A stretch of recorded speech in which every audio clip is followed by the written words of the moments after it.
Mayam Kumzari dom neng biri Impact News ni ay Joyce Ru Shamna Impact News ki manung hunada taram nokchari ngasi mangani suba total shutdown ngasi bhawba horen nongyai bhawba chathagadaba 5-day total shutdown ni shutdown asi wajik lau bigi terror attack madugi mathakta CRPF firing gelmonda firing tawkiba aduga sigumba thoning daba thongdok mayam se sigi against aduga masida justice PBU aduga Mihat pasing adu puthok piu haina adugi demanda 5-day total shutdown zedum chathadun lakpani ngasi zu loinmak ban tawraga shutdown ngarang phoba dum maira ready dum chatuna dum people gi demand je dum makha taba hanthaba leitana dum chathari aduga kokomi women wingi site gi phongdorak pasi April gi tang kun manga fawba gi manungda hojik lengak da chapchaba fire ma puthokpada uttaba targadi or decision logdaba targadi hariba incident or hariba case gi matangda chapchaba decision logdaba targadi adudagi hena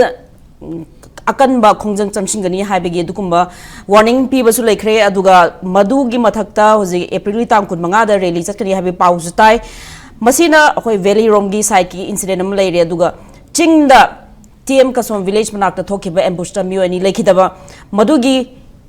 Nungai taba phongdokpa aduga madubu condemn tawba aduga madugi justice su PBU haiduna UNC gi maike digi su 3-day shutdown lauthoki bani aduga ngasi humni su banu bitni aduna horen nungdang si candle vigil adugumba maira gi adugumba than bagi lekhidaba singi moibu solidarity utpa adugumba mayam ama protest haidi demonstration mayam ama legi dawri bani aduga si mayam jing mathak tangarang ngasi Manipur gi home department gi site gi Manipur da UAPA power se invoke tawkre aduga hariba UAPA gi asigi maigi section kharagi matung inna hoji Manipur da state police adagi center security force moida security force in the hen power piba habdi any unlawful activity tawpagi adukumba mamita ba evidence leba adukumba paw phangpada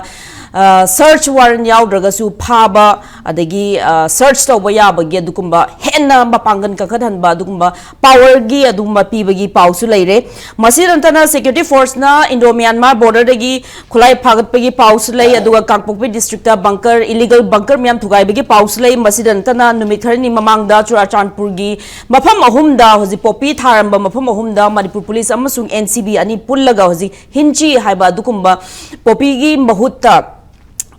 kano ginger kumba adagi hawai thra kumba than nabagi damakta project lupa lakh kun nipan ge dukumba project hozik CSR company amagi makhada maina pakhat pagi pausu mayam leiri aduna Manipur da khone yenga kadori basi angle mayam leikre valley area da leiba shutdown chingi mafam da leiba shutdown aduga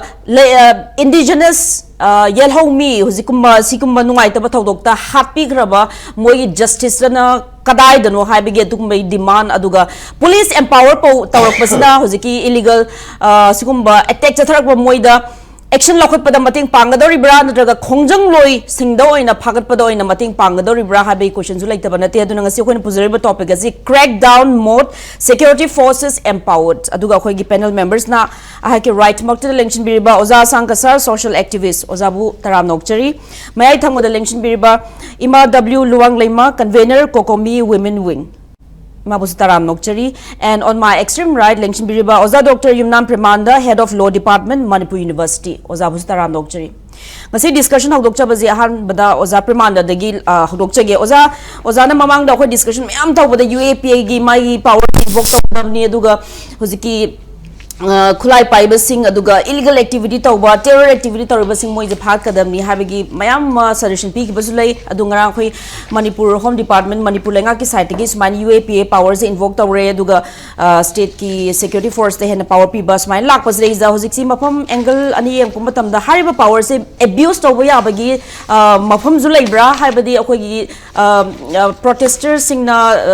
protest thaw matam da khongjang loi sing gi moi gi gari thugai bagi adugumba image viral chalakpa aduga blank fire tawsalaga maina kihan khangan ba mayam leire habegi pen da bukhalaus mayam leiba swais rawjai mot katham si egonda highway se port ani ni ko amana khoi unlawful activity prevention eki makhada government notice am thokpa se sima ade amana khoi gi kaino sida people singna protest tawbudu da khoi gi tear gas kapa smoke kai kapa adagi akhoi blank fire tawba adu nataba koi police kumba adagi rap kumba na khangde akhoi camera over sing du moina migi cctv camera thukai gumba natra adagi gari bike sorong pana leiba sing du magan kan tharpa gumba khoi thengnei ba ko sigi ahum je ai samlap na haijege adagi di CRPM na mi gumba kai gumba khoi gi pen de na changu du kap thok na ahum ju palaga leite na ko loi issue se ngam loi samdaba ngaktani mase koi fazana lying si lying chathabam changi government se du lying chathanaba du government ne bako adugi pone khwai fast ta ai hujiki da haijarage hujiki protest tawbada akoina camera da kai da uriba police kumbana adagi di rapid action force kumbana da to oirambai oramda there is different thing it should be verified aduda adumba kangu du na migi property mang tahan ba taraga di mana toy du duty na teu they are protected under the law. Law does protection period. Civil servants under CRPC the 190 canoe sabing makada sanction to the prosecutor boyade. Akoi upswagi makada su akoi section kahetara 4, 5, 6 da yawani akoi prosecution sanction loader gadi came to gadi moy mata moy good fete to posingsi and adudi moy duty na tiko that is not part of duty gari thugai badu duty na teba adagi migi CCTV footage ada jinga na padubu kanu thoma na padubu kanu thugai du that is not concerned with their duty so natre outside the duty ni adu ubadu di en khamba government mo si thabak te action logo da government the controlling officer na khodak ta moy mata action logo da bani adu lekhalabni adu ma mi sing du di police oiba natraga rap oiro CRPF oiro enong oiro adu oiba da matik sadraba ai khama madu brain book check to bu whether they are unsound mind or not si book check to ko unsound mind or the police oya de whether they are unsound mind or not si book check to bu ai di mo di they are more dangerous than the terrorists they dangerous later bani mo sing du kaino ga lu nga ka do mi lu thugai khala di beralitro they should enforce the law they should protect the law they should protect the rule of law adu kangbu duna lu thugai ra bani mi gi property da dang thomjala bani kanthala bani adu kangbu du ai khamda very very danger ni madu government athu matam sidok piro adu ga madu action lawro adu lawbi draga na praja miyam loimbang na te ko property soiba mi duna police ta case am file to da bari ai gari thugai am ta de ai ne police ta case file to tare FIR file to tare sigi nu pasina na ta si probably sina ai thugaira me na khang daga kaim khang de thugaira me hai tare na daga na upai letra ga CGM da chief judicial magistrate direct salaga complaint i tare criminal complaint i tare man to boya basi akhoi gi police with the having jurisdiction level FIR to bama hojiti zero FIR to yare na ko zero FIR to ke su kam jate am halakini so direct sala FIR to biro na daga na CGM salaga complaint criminal complaint am to biro aduga action lawum changi aduga government na tawbigi hagana commission of akhoi inquiry kanu gi 1952 gi makhada inquiry commission semaga akhoi protest taw matamda excessive force sina kiba retaliation sina kiba adu force sindu kayama yawena khangdo ga dandi pibigi process ma chathaba yani ba ko adagi amana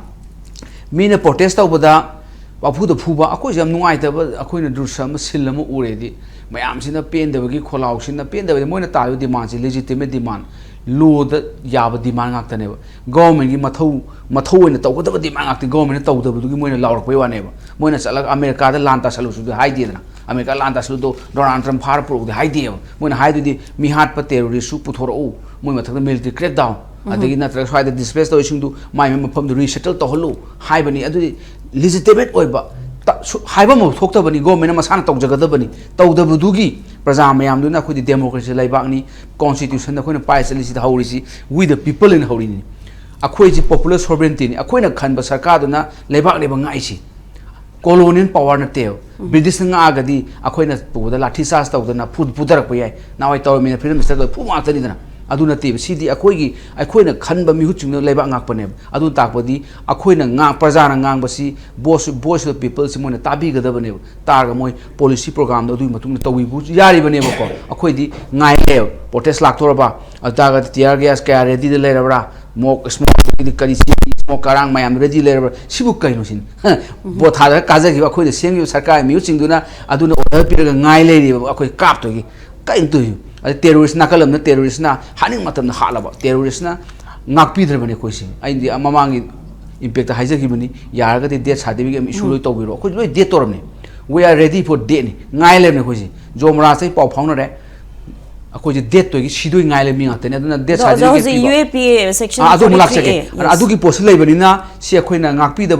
bani na ising da haijoge akhoi na any force in the yati law da force in the hagati there should be based on three principle. One is called akhoi gi maximum restraint to godabne any force in the maximum restraint is one first principle akhoi sumba crowd ki karigi mayam protest was the maximum restraint or this is first principle. Second principle the use of minimum force minimum quite yam the force sinagadam yam the bani ko na maximum restraint principle maximum restraint. Next na use of minimum force ahum subana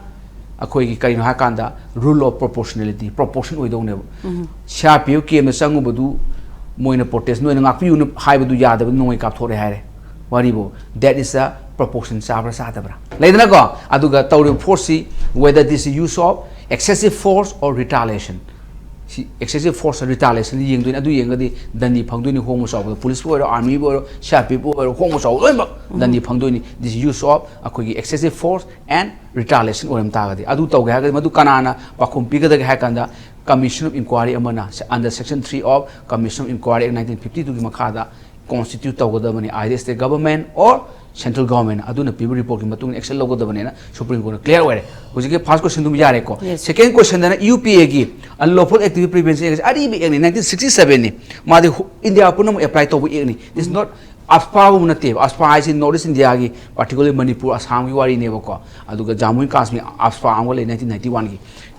adu aspa unate this is the all India legislation is applicable to all India ni Manipur na tebo ko adu yam kana pakhan ngai lete ai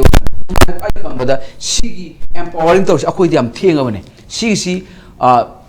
unlawful activity prevention act 1967 ICT 1967 kuira wari ne ko poktenga wari ne ko ari ba law ni madi specially enacted for the unlawful assembly amasung akoi ge terrorist organization aduga unlawful organization handle to no law ne ko si ma law di leba khudi mutel America sule lo le tia da basidi tawbodo akoi nong pakhali sina sigi section 43A si ahan madi yawram de madi sidi 2008 ta hapjalakpane 2008 ya maroiba 2008 sida khoi NIA act pass to doini si samina doine bako NIA act pass to doini National Investigation Agency act 2008 aduga money laundering act nam leiko aduga act to amend to doini haidi money laundering act ni buto se drug si tor drug sabi wan paisa do natro paisa do na lan tor khodi paisa do loi lam na khaya ka doini adu paisa do di pair paisa do bandal bad suke thapa sa pa ya pote hawala transactions Switzerland ki bag the berang thamdon drug se torga adu money laundering ne ko adu gi pot si money laundering gi pot ang injal lakpa an sigi mayam se loina systematic line India laksa bani Manipur gi di thengmalini adu masida agitation tar mi phau di jawdi ko ko very clear ne ko sidi masidu challenge to yani atop lam khraga to bod manada ba yawri akoi da pdc ngasai gi mana piriba si akoi ne yengbada Manipur ki case si sida pdc empower to si akoi ne moi notice da kano yawi head constable halbildar and the above in civil in the armed forces and yawi bako and she head constable halbildar the people yabra kai si jom challenge to ya gani to bi ha ga to de ka lam da ga di khoi DSP gi and above and high bako khoi na head constable the pire khoi si khangde adu ma yengjerani duga sidi khoi na kai su kiringa le te ai wakhanda di law sidi UPA ki makha to offense mayam do haibane ba and UPA ki karma makhan gi offense na sigi ek makha da chandam chawju se CI ajar harake si loinga khana dia pote si da to si terrorist act okay hujik chale ba really terrorist act na tirna adu sect ma adagi di raising fund for terrorist act to na ba fund khongol ba kangu adagi di conspiracy to ba agi terrorist scam laidana nongmai tawba kugina tawba laidana si terrorist ke mayam adagi terrorist ma recruit tawramba aduga harbor tawramba moi da pana pira thamdo mi thamjanba adagi terrorist gang gi member oiba organization oiba aga terrorist gang dagi terrorist tawga phangakpa magi property mayam proceed mayam adu mayam adagi threatening witness tawramba sumba mayam sigi offense ne basi adudi hariba masigi kana UAPA invoke to buzina hojiki Manipur da lei ba hoji khulai pai basing na minor case mihat ambush torokpa mayam je moi pha bada masigi lenga ji crackdown mode to oina lak le khanbi bra masi ne power to buzina moi de crackdown to boda mating oirakani haina khanbi mating di oini du to bodo madu mana intended kanu du da sinagadori bra ko haidi siam sathi se hikta phabi ai mi se terrorist ka samdabani harboring tawri ne hajin ba yadro adagidi mana pair property si terrorist ki funding tawna ba pair pani hen adom na kan taw misuse over ya chance le member ni hajal lakpa ya gani samnai kan tawba adubu aina khanba da masigi safeguard ya male khon khangbi ga da mani mamin chapa case se sigi makha da pharo se khoi ki news click ki magi kano do news click anam le da channel ma adugi parbi ha pawo thokte ko delhi gi ni pura kastha sigi case a phau mai funding gi matang da lei ma du pharu bani ma phara ga sai yam sathi se moi gi ma sin proprietor du ne ma pu ne ba ko news click is a phau bani ma du terrorist ka samne ne hoje ki section 43A do pa ba pha bi ru ne ba ko pha bi ga case tong na ba da kwai sathi se akoi na khanga da bana ek simun na pa ga dong ni section 43A dang pa ba ya roi ba ko 43A gi ma kha se B dum yaw ka ni adu pun du ni si ba than tong an cha lo ye 43 city designated officer duna empower tawba sum police officer na si power si ya hai bane bako magi procedure duna 43B de yakane ba procedure du di gasa UPX lui sudabina CRPC gi hojina bharatiya nagari suraksha sanita gi magi procedure du palakadoi ne bako aduna hayeng pha matam ground arrest pi da bayaroi samad manabani da ground arrest pi da bayaroi adagidi moina haibasi aphaw case lei Ernest Kumar ba state of behind tawi adu da Supreme Court na kui devani mang sa case ni Supreme Court just mangana hai se mangon da pha matam the reason to believe in yauri bi da ko reason to believe haraga yaroi nangi sai gi reason to believe to direct level later plus nang na ground arrest to at the time arrest to matam ground arrest pi ga da bani ozade khangjaning ba hariba hojiki UAPA mazi invoke torabani na hoji any protest atha matam da moi security force sing da hoji constable head constable adu havildar and above moina adum power de khra di dum kano dum moina phage di anybody je phaba ya ga dori bra ha ba se ja koina ground full ne ha ba ground of arrest pi there ba ko akoi gi CRPC gi case afhaw ba yam leire aduna ground arrest pi da ba yaro hida di yaude ata Supreme Court na hai gre pha ta ga de nangi kado phai no se ground arrest pi ga ne ba ko curfew gi matung da kari gumba phare har je adu di curfew ba le mai le si terrorist ki ngak ni da terrorist ki ngak adu terrorist su pangkhala di praja da bu terrorist ni pangkhala ga di hingaroi praja do adu mai na pan bi ra ba protest to mi sing terrorist ni pangkhata upai so lete adu da khoi lambi da thorok ta phabi u hai ta ba Okay. We are terrorists. Habi ro hai ta. Thank you, Oza. Thank you, Wangan. See, Oza Sankasar lak chage. Oza, ngasi mga koy na taza bada masikray fa watch mo Oza na please clarify to biyo. Kangla tong birom da hozik UNC gi mai gi shutdown cha thai ngai da sum kidnap tong na ba phana ba duga amka police pi ba sing mai pau su khara leibra duga situation je kamai tori ba ngasi numit humni sure ukrul ambush ki mai gi total shutdown lak thok pasi na na khoi TM khulen da nungai da ba thok thoi aduga madai da khoi gi kano khoi na phangba pau da hozik policing la ga thugai na ba honai hai aduga police to zu only cookie khakta yaw hai hojiki kampupi police ta topa admaina peaceful mass prayer to with bhawa admaina athing balak pa nongmai ka pa aduga kihan ba assault to was no idea habe pause mayam le situation ground situation je hoji kamai to ribono valley da yam tense ore ching da su asumak tense ore adum leibra kamai to yo so shri hoji kala tombi gi do asai moi gi su don manung da thana protest family ba ban toba mayam se tum chathari bani sida kuki gi moi bike tong laga ani hum se dum lakpa chatpa toba adu phajana lakanu chakanu hoji ira matam da adu haina phajana haira ga su amu chakhraga amu lakpa adum karang khra taba mi chatho chasing mu tawraga tawrakpa adu degi amu haira su ta da namu mi ahum se ani se bike tong laga lakpa kanda last da dumaina hoji ki mayam duna pharaga khra phuba chaiba do gari budi mai thadopi khra male bike ni Smain tawre phuring e da police na chalaga kan haure hai moi khuda sina kre ado hoji madu gi tension da moi je attack to mu retaliate to lak pa yai ka haina to bodi gi kala tombi da leriba nagam mayam sing adum alert di leire ado main accident to thoki bani ado moina naga sing na ban to ba sing na chalaga attack to ru banati moi di lambi da dum chumna sudown sida madugi thabak tu chathabak kanda hairi bai tonglaga lakpa adu lakanu hairi amu lakpa du da sumaina kaino tawrapade gi thoki bini haibase hojik phawba adu da leiba mi akoina paw phona bu kanda dumaina hai adu hoji tension se yamna wangna lei madu phubi rabane na masai gi gari du mai thara bane na hojikti moi gi site gi attack to lakpa ya haibagi damakta adum nupa sing mayam tholaga alert lei haibagi tension se alla leire तौदबु हुजिना ना हाइरिबसे हुजि पामदबा मयामसे अदुम नोमा नोमागी थोलाय हेंजलाय फरकतरा अदुगी कायखिबा फीदु खोपचनगदरा मेनगदरा हाइना लाइरिंगेसे the हंदक मतम खरा कुइना PR मनुंगदा अदुम तमना काइनो तौरपकुमना उरे चटपा यादरसु अदुई मतुंगदा government से लाय अनोबा government अनोबा popular government मा लारदे अदुम मयामसे मयामगी expectation दे हंथबा इंथबा अदुम piece कैनोमदी लाकदरा हाइबगी मयाम से मादुगी expectation दा खलम लग लेरमे हाइबा अदुबु हुजिकती पामदबा मयाम से हेंकल लखरे थोरखरे हुजिकती थोरखरनी आइ वाखंदा control तोबो ngamloi maramdi hujiki leiriba lenga ki kaino singse yamna sonna ukhre aba maramdi akhoina dum yengbada simoida yena banda te yenthiba gisuna te adu moina tawtholariba tawriba ek tawriba dil tawriba sason chathariba sidi yamna sonna akhoina ureba karimata saru yaudabagi type ta karigumba adumba yaudabagi type ta thabak se tawthoropa ure aduna police je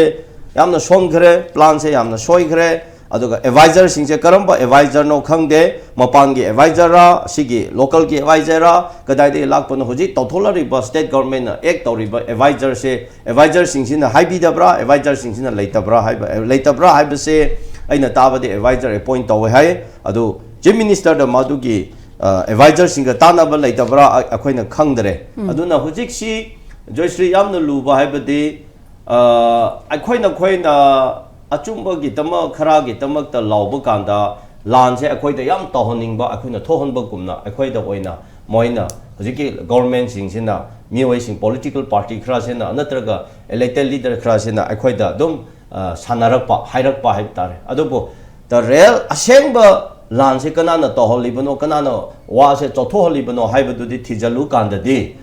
कनानो हाइबदो थोरकनी हेबो को अदुना masai akhoi achumbudu praja mayam se yamna nungsi chanana lebaki tama khallaga akhoi di naina bo wane haba ko adubu moina madu taning de adu naina ba singda jaisale moina thohan bani adumai ngangni heta haijangani asonda tothorapa potu di wangang da moina hairi ba praja na ngang ba potu di ta daraga lotion daraga moigi apamba heta tothorapa degi asonda irang se hena hanjalak pane haba example ai point amani pirage haba अखोइना Kuki Zo council का वारी सारुरो हाइबदो प्रजा कनाना public कनाना आयाब पीगे नंबर 1 अजिदि डिबेट तौना से को जो कुकी काउंसिल दा वारी साबे यारोय हाइबसे ममांगी गवर्नमेंट ऑलरेडी मादु एक्नॉलेज तौरगा थमखरबो पोतने हबो को अदो ओना तैनाबा दा तौथोरेबो अदो फगेरा चुंगेरा गवर्नमेंट अमा लेबनेना अदो ममांगी सु बीजेपी गवर्नमेंट नि होजि सु बीजेपी गवर्नमेंट नि करी खेनाय only the things change leadership to change to bowane but the same party ni aba same policy yeah adu erdi mamangi government gi mamang da home ministry gi through the gi amuko kokomi yauna nainaraga tatanaraga potu khara lakhrabane aba natra madu same party ni same government ni aba leadership khak the change to bane aba adumai na tawraga hanadei wari saraga tamna se condition se lakhre adu the jo council se asmaina madu recognize to yaroi wari saba yaroi haidana wari saba yaba mi se tongana amal laikhre habo ko adu da kadai gi haraga ngasai su da leiba kampu mayam sigi moi organization aduga ministry of home affairs se dum wari saraga leiriba sondana kokomi ga amuko ga chamina ba toba ya punba ya ba se ministry of home affairs ka su wari sari adu kuki jo council hai city madu ki mamang da wari saba su leite adu ki ada leite man masi toba yaroi hain hek leibda anobu government hek lakpada ikui da masai akoi se opposite mana yaradi aina yaroi mana yabudo ai yaroi mana yadado aina yagni haibu pota race competition tonabo mo makha to uero प्रजा की pulse करीनो प्रजा न पामदबदु करीनो लेबा की सोकदब करीनो हाइरिदु करीनो हाइबसिदि नैनद्रे analysis तो तौद्रे को अदु Kuki Zo council द हेक्टा अखोगे चीफ मिनिस्टर न गुवाहाटी द चलगा वारी साथोखरे अदु करिसु अदु चीफ मिनिस्टर अमना दुमाइना मणिपुर कालगा अदु गुंबा ग्रुप द वारी साब चप हाइबसे स्टेट तो अदु द सोइबने मत अखोइना सोय हाइब कांदा होजेकी पार्टी की मी सिंखरा अदुगा सपोर्ट तोबा मी सेना अखोइबु येंखिबु कुमना दुम लावे अदु द स्टेट तो अदु द सोय अदो होजिक की पाउडुली तौरे अमुक वायरल चली होजिक मसिक इरान से थोड़ा खीगनी कमाई तौरे चीफ मिनिस्टर का वारी साब कांदा लमकांग डिस्ट्रिक्ट हाइबसे पीगनी हाइबसे अखोइद हाइख्रबनी हाइबसे वायरल अम चली अचुंबो ओरंब तारदी असेसु अनोब एपिसोड अम लाकदौरी अदो मसी कनो लेंगा की साइट गिदी अदुगुम लेते है होम मिनिस्टर सिंगो को लेग्रे अदो मीन प्रूफ तौर अदो थिजन तारेना but it is so provoking आइना हाइजबनी लेते आरदी मोइदु चार्ज तौरोना हाइरिबा मीदु द चार्ज तौरो पुथोरोना बट प्रोवोकिंग तौरियब को आइना हाइदि मादु पॉइंट अमा अदुना जो काउंसिल की लीडर सिंग वारी सारुबगी वारी सागनो हाइबनते बट प्रोसेस टू चैनल दी लांखरेबो डायरेक्टली चीफ मिनिस्टर ना अदुदा चल वारी साखरे को अदुगी अमा सेकंड स्टेप ता हलखरे सनपति चकने न प्रोग्राम से सेम खरे को अदुबो कंपोपी से लान बनी अदुदा मदु कंपोपी लोइना मगना कुकी लोइना मगना वेलकम तौब नते हबो तौदे हबो को अदु चप यागनी यारो है अदुबो मसाय ममांगी गवर्नमेंट ममांगी लीडर ना चीफ मिनिस्टर ना चपंगम दबदो आईदी चपंगम ने शो तौगनी हाइबो मोंग द तौरखरे हबो people na pamdaba karino adu karino development gi haina adu ada haina sanapati da chalu bagi madigi kari haisara impact na karino madu outcomes no karino haise akhoi gi mi se ma se khang dare aba hoi development gi amagi package lo thoram badu di kan ya ba ko but reality mana chali ba si gi kaino si plan se karino hai badu di akhoi nei na de haba ko phare adu di akhoi pija toroi challaga madi akhoi chappa yae na हाइबकी मैते न चप यादबा मैते सिन चतब मोंग the narrative से चखरे अब को अजिदसु relationship तो अदुदसु मैते सिन से सौकत बम लेरे अब सोंद कैनो ओइरे अदुदगी लाइबक थिन मादुगी टाइमिंग दु द ट्रोलोम्बी द कापसलगा अंगानी से लेखिदरे मादुगी इरान से हावरखरे को मै लेरिंग न ट्रोलोम्बी द अंगानी लेखिदबगी इरान से मै से कन्न सार मै से चाकन लेरिंगे द मै से हान मुथल ले हरगा वारी फसन सारगा तमना तम लोखो के हाइददना मै कन्न चालिंगे से द उखुल द चकनी हाइरखरे को aham da zirbam de sapne zirbam de halaga tonglawi den senapati zirbam chapatu jo dum challo ko fly do da chapa state adu bumadu ki issue adu su amangai adu senapati chiribam ukhru chapatu ne important nate habo koina haibadi ko madu ne important nate habo hojik important gi sida praja na pen da ba karino praja na nuai da ba se karino chatpa ya da ri se karino kana na ya han da no haib se han homok to wa ma chang ne habo chapatu nate habo adu chiribam gi du lere संद ट्रोलोम्बी की तमकता मी खरा सीग्रे अदुगा स्वाइदना लांगलगा खोलगा मै थादना खोतना rally तौदना protest तौदना मदुगी negotiation जेसीगा अदुगा आदा यानब पुरक्तरी हबा पुरक्तरिङै the करमाइन उखुर the माना चपगी programme दो सेमबनोबा अदुदी गवर्नमेंट अखोइना हुजिकती खलक्सेबा अदुदी गवर्नमेंट एसएमओ होइना सिद ट्रोलोम्बी की इरान दो द इशू द सीरियस होइना लौदबी द सोंदो होइना लौबु मानखरे को मैक लोसल कान सॉल्व तौर कान चकदबने गवर्नमेंट की पॉलिसी से लांगे उखुद चकनी है खुद प्रोग्राम सेमलगा चप है चलूरे है चप यादी मादी सिपाही लिसिंग लिसिंग पूरग आरोपी थमना चपने हुजे अइगोंदसु सिपाही मादी लिसिंग अमदे अइगोंदे सिपाही चाम खक पिरो आई चके ओजा प्रेमानंद सिपाही चाम खक पिरो मा हाय तुम casino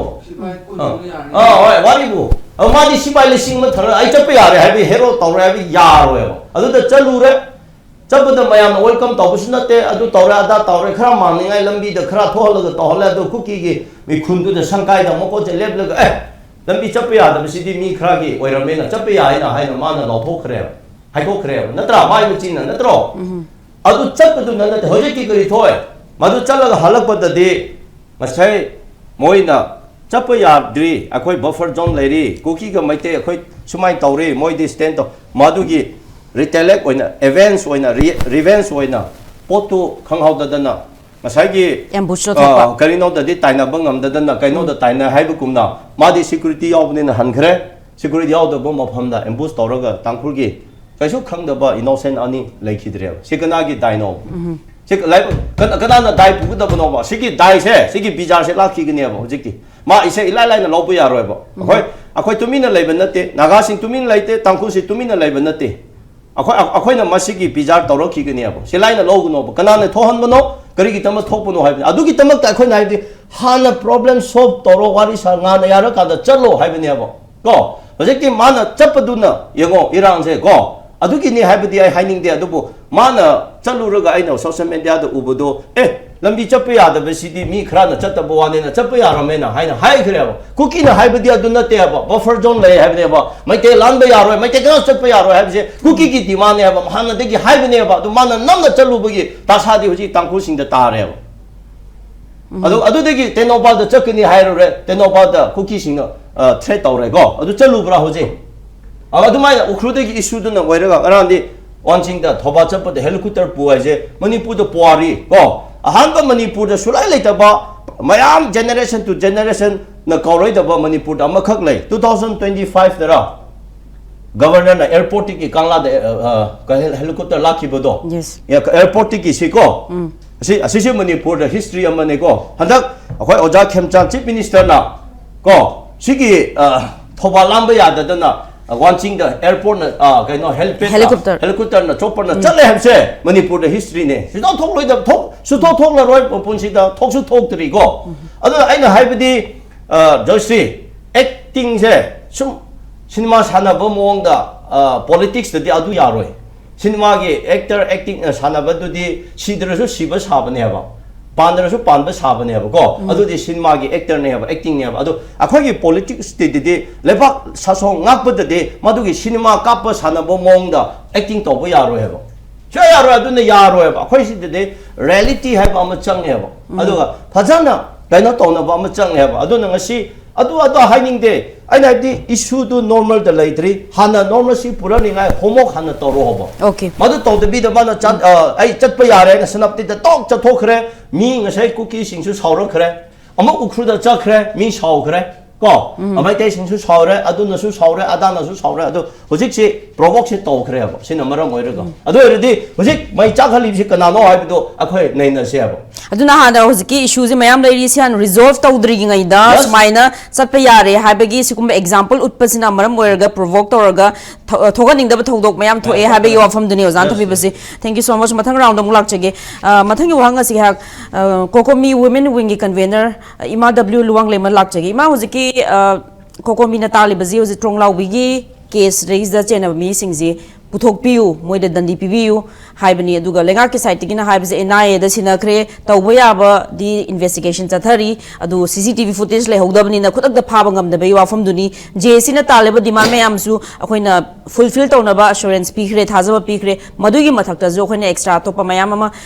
mama pa da thabak piba ge zum bazu extra zu lokhale haibe yo afam duni ado ji kokomi gi site gi talibaji April gi tang kun ga manga fawe manung da fire ba mu utpiu habni fire basi hojik pha gi ba myosinga chena myosinga ji phabiu hairi bra natraga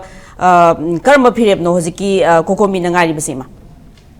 tasengna akoina aina kitang chuma hajab da mamang da khoi ojana budi mayam pan bigre hobda gi kitang ai kana tobjege akoi gi hokhi ba me gi kano 2023 gi me gi ahum da gi na ngasi phawda tawrei basida akoi gi kokomi gi site gi aina ngasi budi kokomi gi women gi wena lakjabni adu itaraga su kokomi amadi amuko oiro phok soro mayam china civil society mayam siga loina rakanda ekoi gi lamdam sida hojik thoi ba thodok sing se kari dano Delhi da chatana Guwahati da chatana mayam ama government ga civil society singa tai tongna rakanda afaba lambi da porakna na ba adegi ma karam ba ga wari sana gani karam ba sana rakan sida siga tasan na raga ekoi mayam se tasan na ba honara ingi matam sida kari mata kano tog da budaina mana ekoi gi khemcham china chief minister na mana hek oirakpaga karim ta miyam da kano togna akhoi di chatpa yarani adur di kano tog tare haidana miyam na ngasai dagi tongani inthoga thamgraba yengna bane thamgraba ngasai wadan jo habi gi ba akhoi gi kuki jo kangbu sida wari saru base masina akhoi gi thamoi da choke matik ningba kaiba ama oireba maramdi mukhoi du da akhoi na wari sabagi kari gi wari saduino ba adu wari sarure loire hale lai kasu adu so amu akhoi na kitang farak kadra kaina amchu khanjaba khoi di thamoi di yam lumna khalamba adu mathang next amuk tore adu go jiri bam da muk sele jiri bam chalure hale e halakpaga muk mana tang wanga da tok da hale ndang du da dung khudak tu da nimrangi pung gano du tare kalona badu da angang du amuk leitre adegi adaitra thoki badu da angang du angang ani du mama gi mathan dagi setpi gre เช็ดปีริบดูชูมายามชินะทำมวยจากตอนนั้นเลยยังไงมารักตัวดามุกชูก็โดยนิมิตยงบพาวะไอ้คนปุ่งตรามาถอยมาขายพาวบดางใส่กี่บอมชินะระบบตัวเด็กอ้วนเช่นละก็เลยว่าสิมียามกี่ทำมวยชินะชุ่มจากลักปนีนะมียามชินะจังเช่นละกันตัวดามุดูที่ก็โดยแต่ก็ได้เดลักปนหายดินอันนักเปิดเชียร์ปีกี่มาปาดูจังเช่นละกันนั่นนี่สิแต่ว่าแกริกินหายรู้เนี่ยมันที่มาดูทอมเดบสุยาบปนเนี่ยบอมดูนะชุ่มทำมวยนุ่งเดจากอาราบก็คือมันนักอูบดูดาทำมวยเดจากลักปเด็กมียามดูจังเช่นละกันมาดูกี่รีเพนส์ตัวเล่านั่นนะปะแกตัวคนนั้นตัวรูปเนี่ยตัวมาคุยนะดูแต่ช่วงตำที่นะมันดีมาขาดกาเป้มาทักแต่เบลงเพลย์ตัวเบี้ยดูบุเลยดีบดูกี้ตานั่นมาคุกทิ้งกันมาปารัตตมมากันมานาตะคราปันมาคุกตะคราปันตัวคนมาดูกี้อาศักปมไม่ยามดูนะเดี๋ยวดูแต่นั่นเต้มามังจะทุกข์ขี้บ้าสิ่งที่มาว่าขันคิดตั้งขันไปใหญ่บ่ไอ้คุยดีหกจิกจิมินิสเตอร์ฮานะบิเรนปุริไงดูช่วงไงเร่ดูก็มานะหกจิกจิมินิสเตอร์ว่าช่วงไงมวยตะเขียนอะไรเลยตีมันดีบิเรนปุริไงมาทำแต่มาช่วงมินิสเตอร์นี่เด็กกี้โกวินดาสุกันเกสกี้มาทำเด็กกี้หงนะดูมามินิสเตอร์ดูอุ้ยนั่นลากครับนี่มาคุยสิ politician กี้กันว่าแต่มามิ่งเขาหงไปวันเนี่ยบ่ดังนั้นมาคุยนั่นเลยบักสิงงักไปสิเดหกจิกอุ้ยได้แบบพิมพ์สิเดเด็กกี้คุยกันกับสายกี้ชาร์เข้มจันทร์ตัวเชี่ยวขันบัดตาเชียงนะมานะตัวดิเชอ่างมันน่ะหายไปตรงนั้นสายอาจารย์จะให้บีกี่ไอเดียกันว่าเดคุยดีคุยกิเลนเพิ่มจัดไปดีไอเดียเห็นแต่ไอเดียพวกจะจัดเลยมาดูได้จะเลยบอกว่าได้นัดเตียบอ่างมันจ้ามันหายกันแต่ว่าไอเดียจัดเลยนะงั้นมีนักคุยกันมันจ้ากี่เองไงแต่เช็ดฐานมาบุกตะโต๊ะที่ละมาเจียงก็คุยตานมาบุกอุศเลข้างกันไอเดียปุกตะกันว่าต้องดีผู้เดียนั่งพูดไอเดียนาดีนั่งกันแต่ผู้ดีปุกตะผู้เดียให้ไปพิมพ์ดูได้ป่ะดูไม่น่าเตาเลยก็เลยบ่ดูน่ะไอ้คุยน่ะเด็กดูแต่นั่นเต็มมามังแต่ทั่วขี้บ่ทั่วเครข้างนั้นเลยบ่เขาจะกี้เลยดีบ่คุยกี้ชิงชิกี้ขัดนั่นแต่ไหนคุยน่ะมามังเด็กตาเลยบ่สิดาคุยกี้ถามมาจุบน่ะโกมีน่ะไอ้คุยกี้เลยดีบ่คุยกี้จะหิมามังกี้เขากี้บ่ดิเซมเบอร์พาวดูดา IDP ชิงมาพมจานคงเจริญกันนี่ให้แต่น่ะถามมาจุบนุติกี้เมมโมรันดัมปีบ่นุติกี้เมมโมรันดัมปีบ่ดูมาดูดาให้ขี้บ่ว่าให้ดูงั้นสิพาวดาฟุลฟิตตลกตะบ่คุยน่ะPRเลยให้แต่น่ะเลยอยู่วันนี้ PR ดูคุยน่ะคิดตั้งชักมันละก็ดีพากตระกายน่ะคัลละกันตะรูปเนี่ยดูเฮาจิกที่กันว่ากะริให้เนี่ยยามน่ะพะจัดบ่มองดาให้มันตะให้เห็นมันเห็นจะละกว่าให้ได้ಅದು ನಸಿದ ತೌರಿಬ ಸಿದ ಐಕೋಯಿನ ಮೊಯ್ದ ಹಾಯ್ಸೆ ಹೌಜಿ ಮಮಾಂಗದಗಿ ಲೈರೆ ಬೈಕೋಯಿಗಿದಿ ಕನ್ನೋದಗಿ 23 ಗಿ ಮೇ ಅಹುಂದಗಿನ ಲಾಖಿಬ ಪರಿಂಗ್ ನಾಯಿನ ಮಖೋಯಿನ ಸರ್ಕಾರನ ಪಿಗಿಬ ಕನ್ನೋಸಿಂಗ್ದೋ ಅಖೋಯಿ ಥಬಕ್ತೋ ಒಂಥೋಕದಬನಿ ಅದುಗ ಹೌಜಿ ಚು ಅಖೋಯಿನ ಹಾಯ್ಸೆ ಮಖೋಯಿನ ತಾಲಿಬ ನಿಮಿತ್ತುದ ಮಾನ ನಹಾಂಜಿರಿದ ಚಲಿಬ the ngasi ಚಲಿಬ ಕನ್ನೋದುಬು ಸೆಕ್ಯೂರಿಟಿದುನ ನಹಾಂಗಿ ನಿಮಿತ್ತುದ ಥೋಯಿಬ ಥೌದೋಕ್ತುದ ಮಫಮ್ದುದ ಥಾಜಲಗ ತೌರಂಬದ ತುಮಿಟ್ ಫಾವ್ ಫಾನೆಬ तसेंग तुमित फाव फागनेबा अदु सुंगतौ तौदना अदगी अमुक मा अदु सु तोक थो अदगी होम मिनिस्टर ने तोइदुना हौजि ओजाना हाइबिकिबा कैसु नतबा अखोइ येल हो अखोइना खरा इहो खरा सागत पसिदा इहो खरा तौबसिदा मदुगुम लुगो मा चलाइरा कांदा माना तोइसे अखोइगी मितै मचा सिंग से अखोइगी जिलिनाउ सिंग जे सिक्युरिटी गा अखोइगा बसु मु यंगथिना हनबगी सिबा कनो सिंजिगा अखोइगा यंगथिना हनबगी अदुगुम्बा यामना फजदबा अमदा लैखिबा अदुना अखोइना तमना दगी अखोइना हौबसि इहौसि सागतपा मतमदा इहौ मा तौबैसे अखोइदी अखोइगी मितै सिंगसि नतना ngasiदगिना चाही अहुम फाजलअबा चाही अहुम चुपना मयामसे लोइना मसासि लोथरबनेबा इहौसि मा तौना बहनबदा अदगी अमुकसु लैरिबसिदा आइगी लैरिबा अखोइगी लैरिबसिंगसिना अमा थोलगा अमा ना अमुक छावनिंगबनिना अस मखोइना तोइसिंग अखोइना खंदो तो इमोशन लोइन चटखिबा हौजिकसे इमोशन द चटलकांदा गासु नतबदा अखोइगी मयाम अमा लैरिबसे सादे मीटिंग अम तौरमी सादे मोइन तो इसिनी सि तौगदमनि असोंदा सो अमा तौइ सि तौगदमनि हम मयाम से इमोशन द लोइ लैखबनिना अदुगा कैदवी अखोदा अमाना मुक तौइ अखोइगी इमा इबेल सिंगसिदी लमदमसिगी मियाम सिदी अखोइ puppet ओलेबा nga leirga amu maira rili amu chalo nga leirga na wakat mi pam phamu nga leirga na amu chalu phamu hari bisi kana na hari ban aji machi ekoi gi leiriba lepak ning emotion haisini emotion na chalabani na अखोई मंगा तरा पुनसलगा सु मसीदी हेता तौरसि अदु मासा समाय तौजी हले काय दि मिसिन गेता हौरे त तौरे असाइद जो अमु तौर कांदे अमु त हौरे अदगी अखोइना मु हाइजबा मतम दे मियाम तै दु फै अदुम थोल कने बदो थोले इमा सिंगे वारसु वाना इचा सिंगे दम ते इरमदम गिदम ते कन्नबने खलगान मखोइसु ना हेर सु मखोंग द सु सु ममिता ता सु अदुमे त थोले बे इमा सिंगे gi कनोसे अदुगा अखोइगी लमदम सिदा हेक हौरपदगी न अखोइ येलोंगी सिंगना अखोइगी लमदम सिगी नुपी सिंगना अखोइगी खुनाइ सि कलकपनि हाइबसि मदि अइना याम चाउथोकना हाइजनिगे मरमदि मामांगी मतमदगी अखोइ लेसेमलोनगी मतमदगी हौना अखोइगी लाइनथौना कनोदा अखोइगी लाइनथौ सनामहिगा पाखंबगदा मालें कोइरुरो हाइना फंबा अखोइगी पाइपुना थंबिरंबा पौतांगनिको मदुदा कनोना लाइनथौ सनामहिना हलपो मतमदा मनाउ निपाना फंबगा फंबान तुंगगा लेरंबदुदा mana saugdagi laithak laikha olage na tawbada khoi kano na salaren sidabana lairimi taret puthu kanda lainthong singaure masi masa je kano na emotion na ngaure aduna masi phanalwa themu haidana thema kanda khoi la semlon gi kano si ingna tapna laikhiba dumaina akhoi gi nupi sing sigi thogdang se hojik ti nupi sing sina nga sigi handak ki hokiba landu dabu akhoi gi maibel sing di leram dragati hojik leiba tangdu leita ba si pura tangdu leita re haibadi natte ko hena kanjal ina adu sigi phibam si leiram moyeba adugi matik cha pramal akhoi ahamba ni pilan ani subani pilan pithibi da mami chalibani aduna sigumba thogdok mayam sida adu hojik se akhoi na haijare kokomi gi wena laiba sida akhoi yamna tapna jara jara heta khudak ta heta khoi kokomi si heta mi akhoi manga tara punjala semanati apunba organization maru oiba lup taruk manga pullaga aduga manga sigi component organization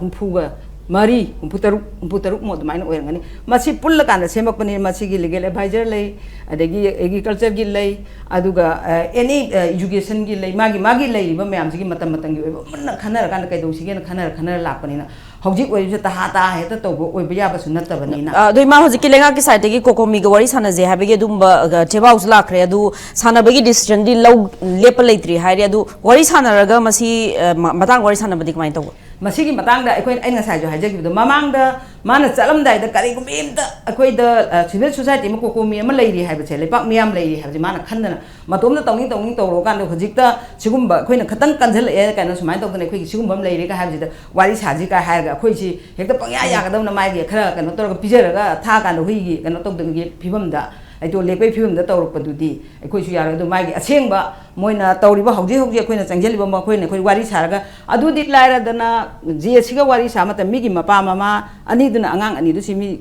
thabak tawjeraga leiriba ada mapa na tawjai du thabak tu na luga thabak to pun leijana ba hai mai mi thabak pang mangadra ne thabak tu pamangadra adun sigumba mayam ji ura kanda madugi tangta ba moina tawgada ba leipaki oiba mapi mapa ma oibana tawham thopa thabak to aduga akhoi sakana logi oiba lambi du da aduga hojik leibi sida khoi gi yelomi singda taraiba landaraiba singje military crackdown tawba aduga moina wari sabaje akhoi gi di wari gi palefam ji moida thammaroi adoi ma hoji april gi tang kun ga manga fawbo da khanghallu hariba se hoji mi sing phawado phabiyo haribara kari no ba exact demand le ngak ta tale ba masi chap cha ba exact demand se hojik mi singdo tangai phadana phagadabani adegi phagadabani adegi CRPF sing sida matik cha ba cha yak pigadabani aduda natana akhoi gi military crackdown tawraganda hojik mafam khuding ta tek tawri ba je sigi waroi chalama porna ba ngasi gi sarkar jena honagadabani habani masi hek hona dikhaidi akhoi